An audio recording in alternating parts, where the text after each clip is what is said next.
Welcome to Games from Folktales, a podcast that mixes historical research and tabletop role-playing settings. I'm your host, Timothy Ferguson. This week, Sir Gualter and his lady. Let us return for the second and last time to the Book of Lancastrian Ballads. For this pair of ghosts, of which the unnamed lady is the more interesting, she's linked to a lightning tree. Such trees are sometimes sought out by magi as useful for enchantment.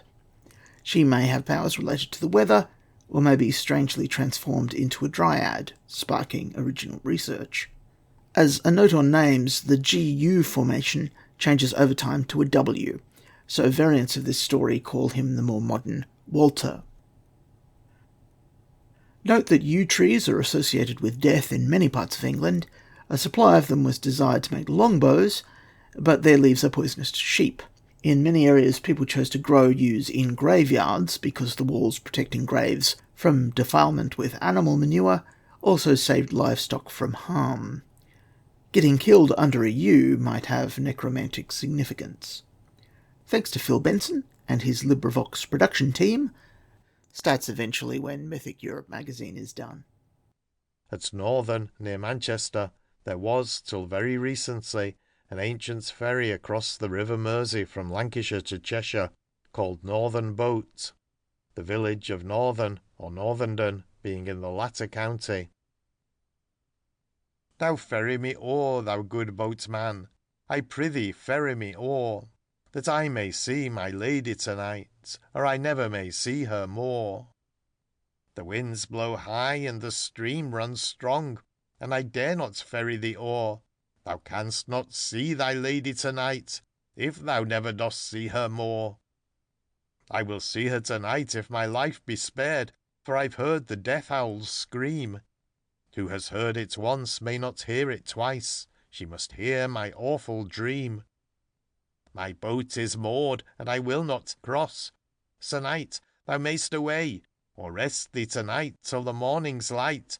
We will oar at break of day. Here's gold in store, and thou shalt have more to venture across with me. If we die ere we reach the other bank, a mass shall be said for thee. The boat is unmoored, and they both leap in, and steer for the other side. Now swim thou swiftly, thou fearless boat, against the rushing tide. Now for thy life, thou boatman, push, for the stream runs swifter on. Another boat's length with all thy strength, and the bank ye have safely won.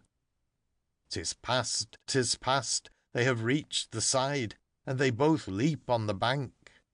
'Tis well, with an eddying whirl, that boat hath swiftly sank.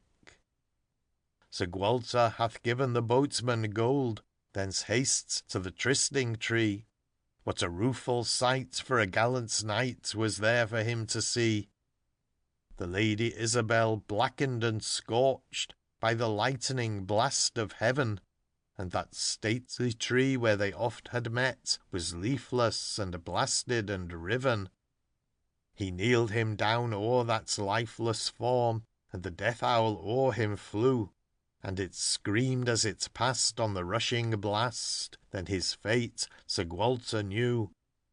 And he gathered that form within his arms and rushed to the river's side, then plunged from the bank, and both of them sank in the darkly rolling tide. There is a tradition in the neighbourhood that the spirits of the knight and the lady are still occasionally to be seen at midnight, especially in storms beneath the aged yew, as if still bent on keeping their tryst. Love stronger than death itself. Your saga may vary.